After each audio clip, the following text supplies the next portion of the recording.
Vous faites quoi quand vous rentrez chez vous après les cours ou après le travail? Je sais pas si on a un algorithme similaire, mais en ce moment, j'ai l'impression de me faire littéralement bombarder de vidéos sur les hobbies des gens. Lire, jardiner, coudre ou cuisiner, on ne peut plus juste exister sur les réseaux sociaux, il faut être quelque chose. Avoir un style, une esthétique, une passion. Et ça, on l'a compris depuis bien longtemps.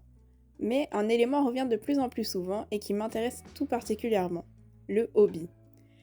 On ne peut plus juste traîner sur son téléphone en scrollant sur TikTok. Non, il faut avoir un passe-temps. Il faut que tu tricotes, que tu lises des classiques russes, que tu fasses de la randonnée et même du jardinage. Alors je me suis posé des questions.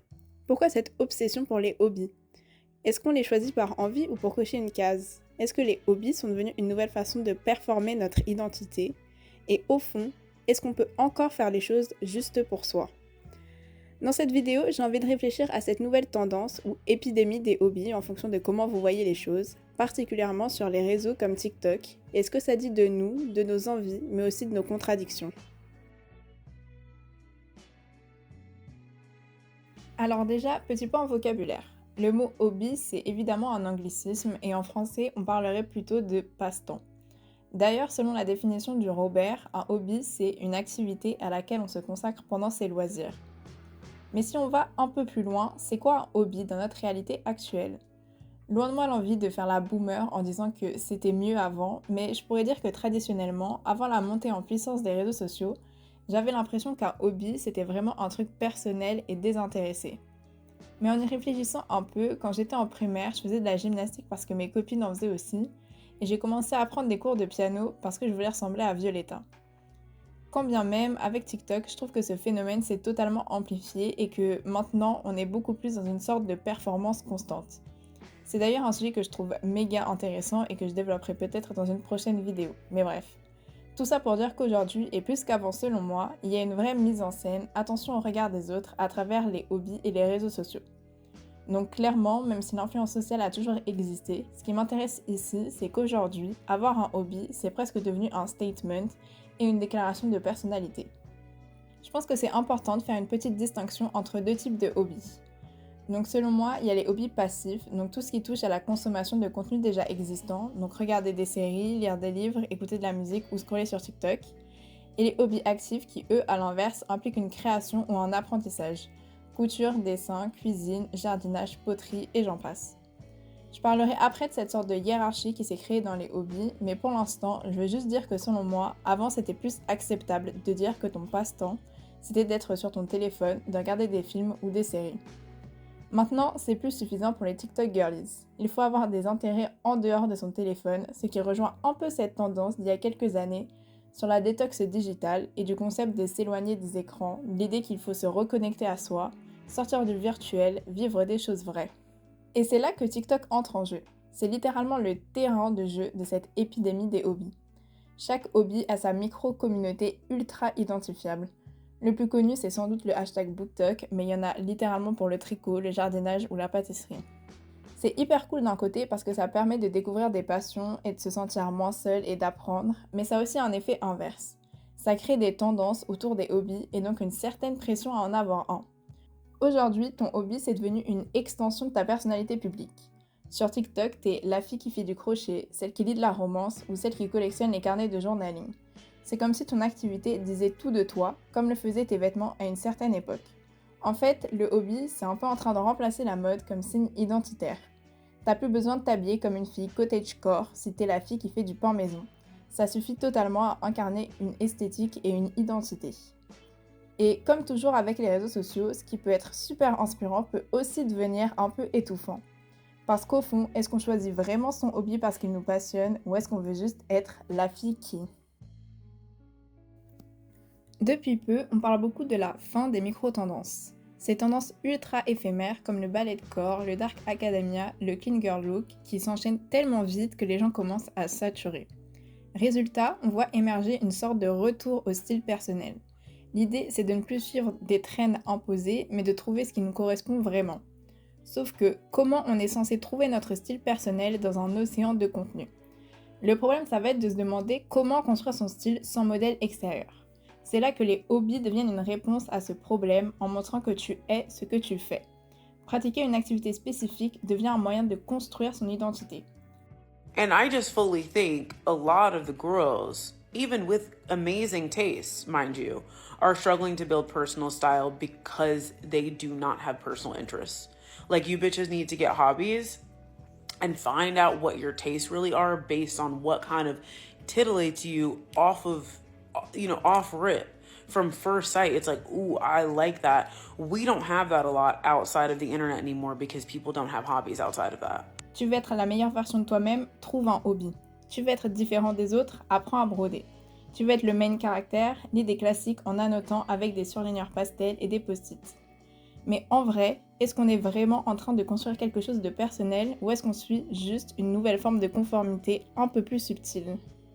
Je dis pas que c'est forcément négatif, mais il faut se poser la question.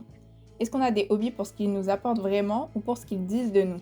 Pour revenir à l'idée des différents types de hobbies, passifs ou actifs, je voulais parler de cette hiérarchie implicite qui s'est créée. Est-ce que certains hobbies ont plus de valeur que d'autres?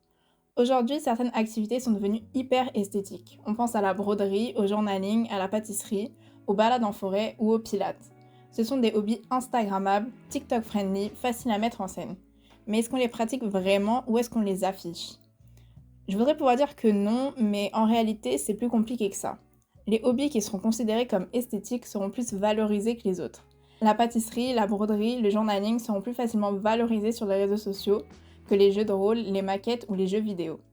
Et si on veut aller encore plus loin, cette hiérarchie de hobbies reprend même des normes sociales de genre qu'on essaie d'abolir depuis déjà plusieurs années. Les passe-temps féminins un peu soft sont plus valorisés que les hobbies de geek. Ce que ça montre, c'est qu'il y a une hiérarchie implicite des hobbies où certains sont valorisés et d'autres moins. Et cette hiérarchie reproduit souvent des normes de genre ou de classe. On peut se demander si les hobbies permettent de trouver une communauté ou s'ils renforcent une pression sociale déjà bien existante. Un autre aspect super intéressant, c'est que les hobbies créent un sentiment d'appartenance. Quand tu te lances dans une activité, tu rejoins une micro-communauté.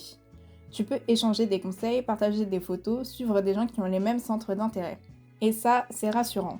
On est humain, on a besoin de liens, c'est normal.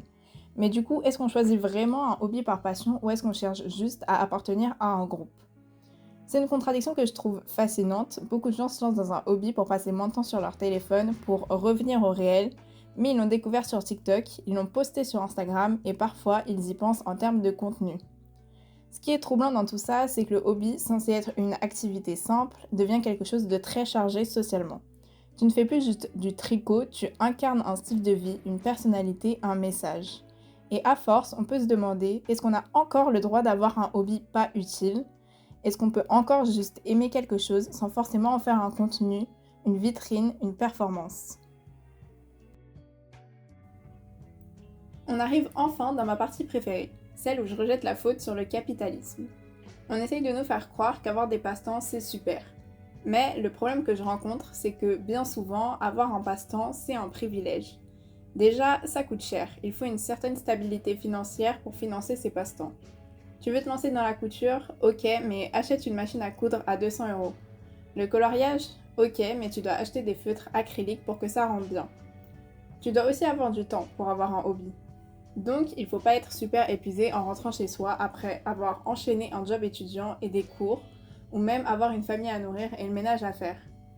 Pareil, bien souvent, il faut un jardin pour faire du jardinage, ou un endroit où mettre un piano. Aujourd'hui, avoir un hobby, c'est en réalité considéré comme un luxe. Il faut avoir du temps, de l'argent et même de l'espace. C'est un privilège qu'on oublie souvent, surtout quand TikTok nous bombarde de vidéos slow life avec du journaling à l'aquarelle à 10h du matin. Non, tout le monde ne peut pas se permettre ce style de vie. D'un autre côté, j'aime bien me dire qu'avoir un hobby, ça peut tout aussi être considéré comme un acte de résistance face au capitalisme. Tu fabriques tes propres vêtements, tu fais pousser tes propres tomates et j'en passe. De une, ça prend beaucoup plus de temps et donc ça permet de se détacher du cycle des tendances et de l'hyperconsommation.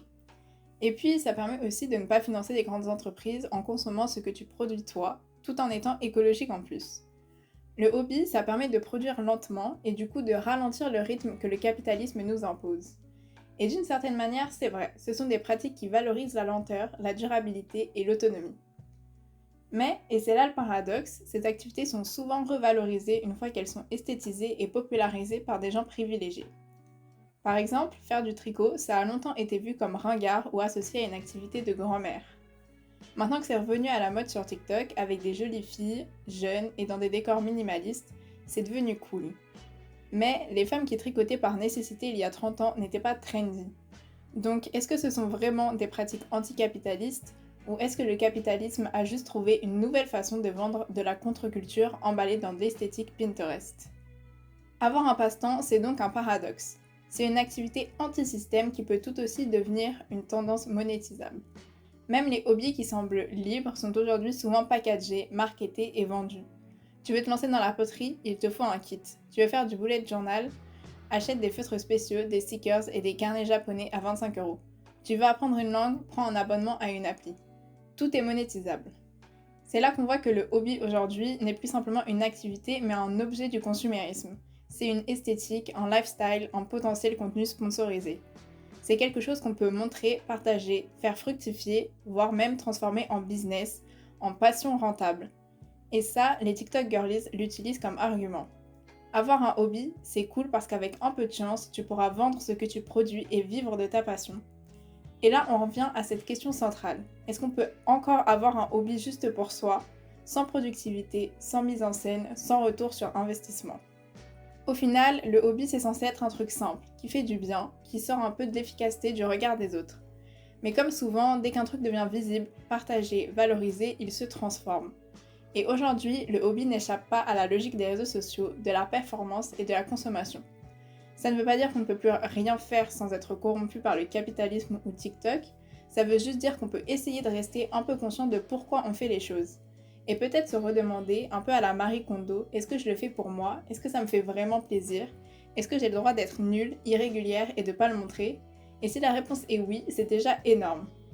Alors si tu veux commencer un hobby, fais-le. Que tu le fasses pour des bonnes raisons ou pas, c'est pas si grave que ça. Peut-être que tu peux en commencer un juste parce que t'en as envie, et ça, c'est déjà bien.